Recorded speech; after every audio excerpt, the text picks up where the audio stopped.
Hey, this is Matt once again. Welcome back to another video. There's another paid request, this time for Adam. Thank you so much for that.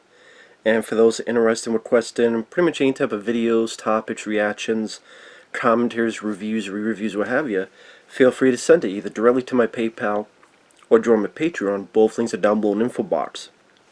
And Adam wanted me to talk about the 1992 film Single White Female.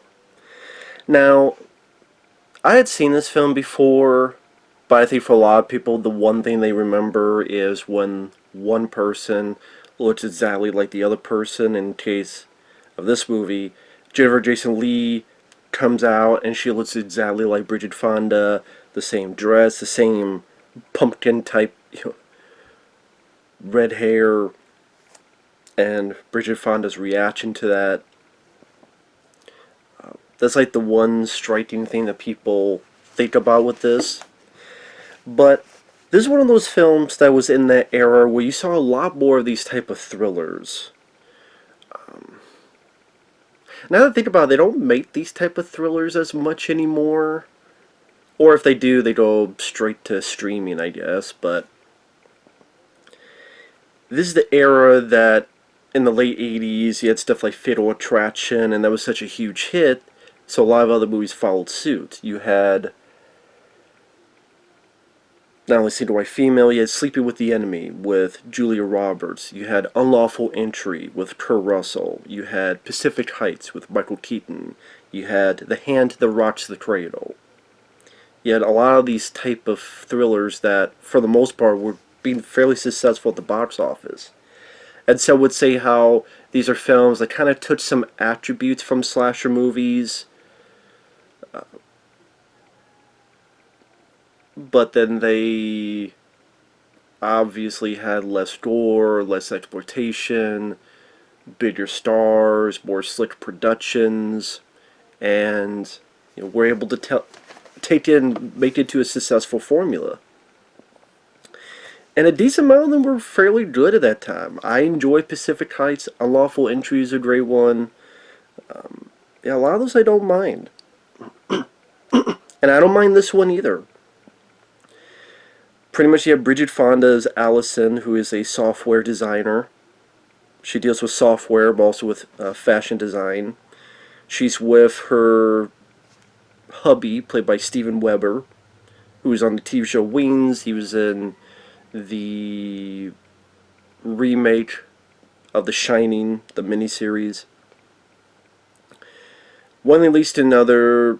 Bridget Fonda finds out that Steven Weber cheated on her with his ex-wife. So she dumps him, understandably so. She's best friends with a neighbor, Graham, played by Peter Friedman. She gets a client who's a pretty scummy guy, played by Stephen Tobolowsky. He's a guy who played Ned Ryerson in Groundhog Day. Ned Ryerson, Bean! That guy. He's in this. He was also in the Steven Seagal film The Glimmer Man. He's been in quite a few other movies.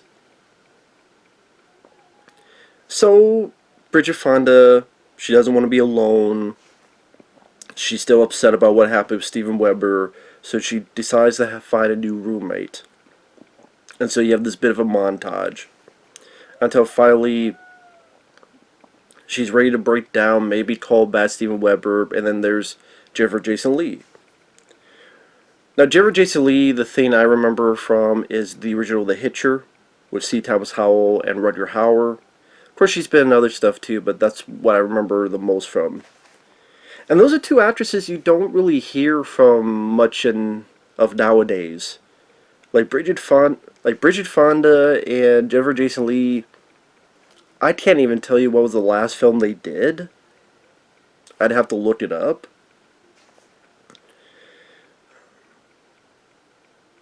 But anyway, they become roommates.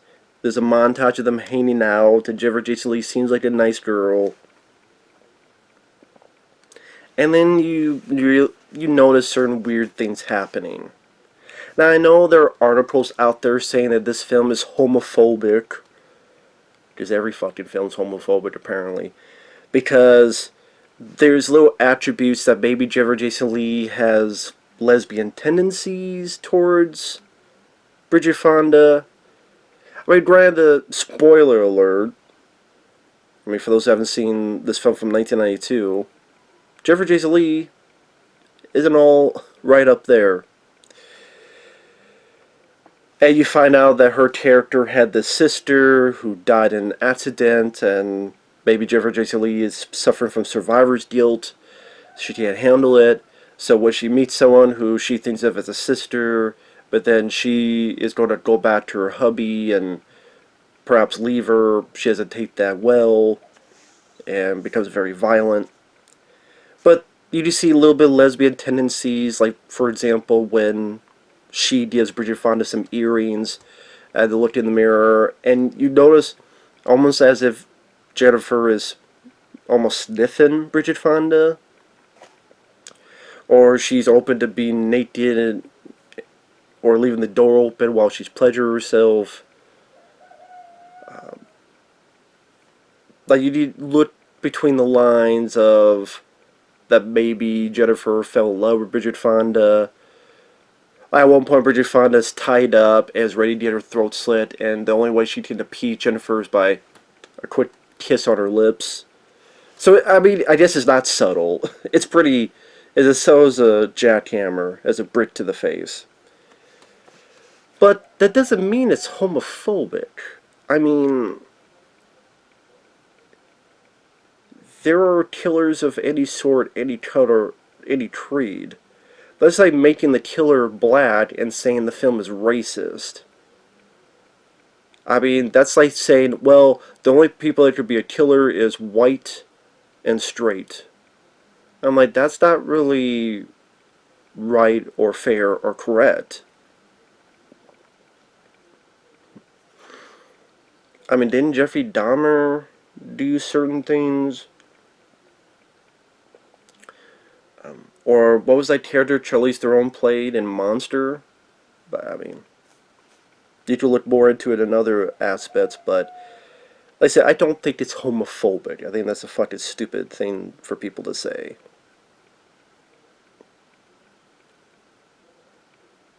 Because I don't even know if the neighbor, Graham, I don't know if he's supposed to be gay or not. Because I read up some stuff and people said, oh yeah, that was a gay character. I'm like, he was? I didn't... If he was, I didn't gather that. And if he was, the movie doesn't try to put it in your face. Doesn't feel like an agenda movie. And that's a character who is a good friend, who tries to help. So how the hell is the film homophobic if that person did... They're not making fun of him, he's not being over the top, and I don't know, if he is, he's just a person. Like we all are, people. But hey, what you know. People look at stuff and make whatever bullshit articles they want to get views.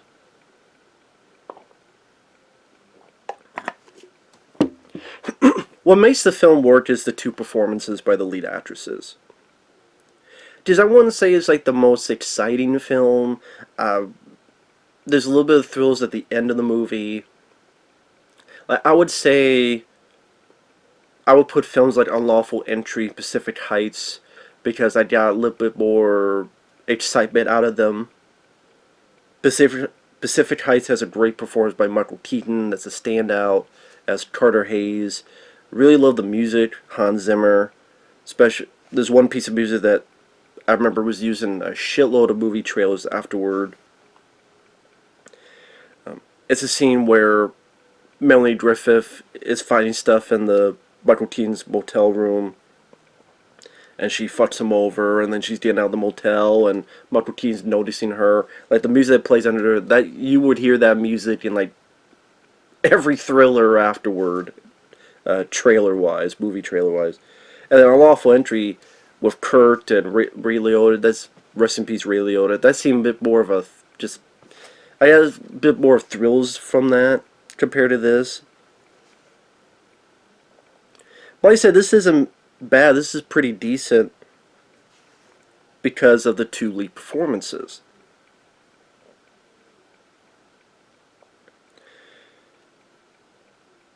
It is trying to be a slow build where Jennifer Jason Leigh buys a puppy, but the puppy's not paying attention to her, it pays attention to Bridget Fonda, and Jennifer Jason Leigh doesn't like that. You get the idea that Bridget is going to go back to Steven Weber's character. Stephen Tobolowsky is a bit scummy, wanting sexual favors from Bridget Fonda to stay to be her client. And let's say Bridget's noticing weird things about Leigh, where she's getting the same clothes, and then that scene where she comes out and she has the same hair and same coloring, and she even follows Jennifer Jason Leigh to a club, and she's using her name, having people call her Allison or Allie. And like I said, the two lead actresses do a good job.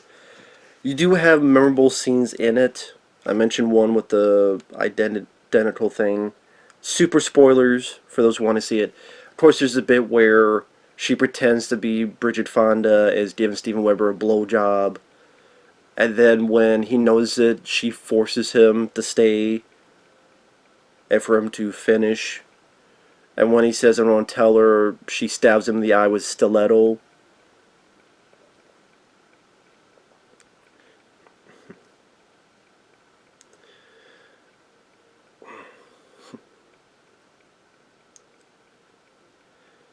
Hey, yo, Jennifer Jason Leigh plays crazy fairly well. Bridget Fonda, I mean, like I said, she does fine. She does a good job. It's just Bridget Fonda is one of those actresses that is fine, but was never a standout to me. I don't know if that makes sense. Where she does a fine enough job, I have really no issues with her, but I don't put her in a Sigourney Weaver or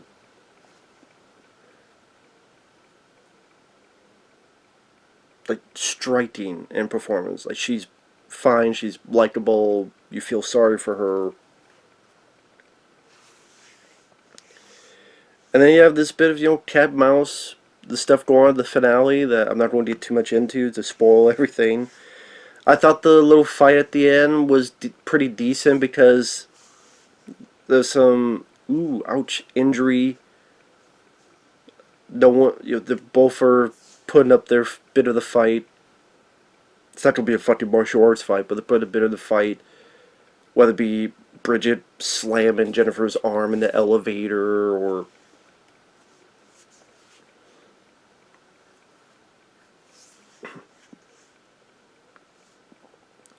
there's one bit I'm a bit confused by.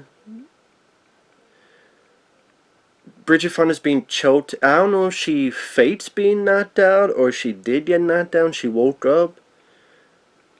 Because she's being choked. She can't reach something, and then so I don't know if she was knocked out. I'm guessing she pretended to be dead. Because I didn't know if she was knocked out. I'm guessing she pretended to be knocked out, and then she woke up. Which I would say she did a good job. I'm like, this character, you don't be a software designer, you should be an actress.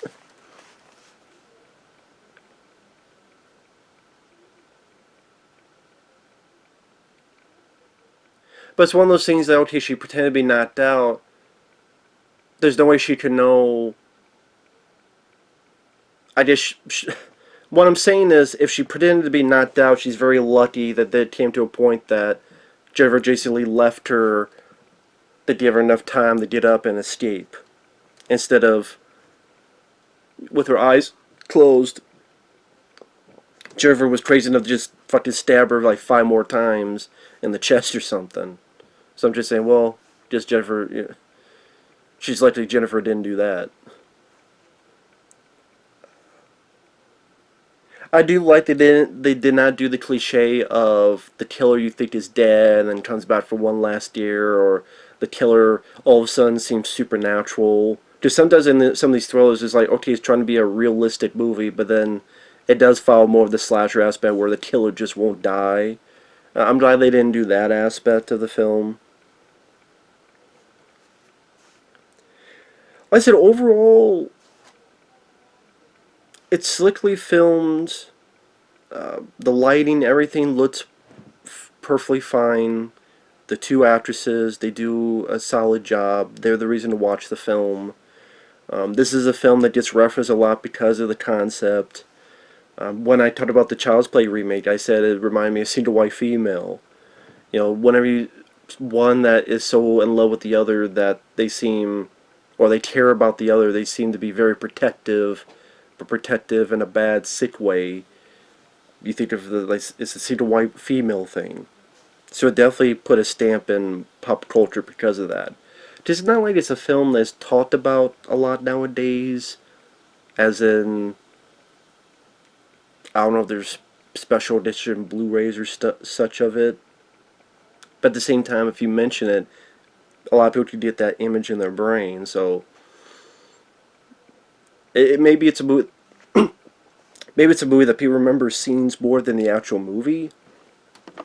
But yeah, the actual movie just isn't too bad, as I've said 18 times now. Fairly straightforward film, and again, it's not problematic like other bullshit people want to say.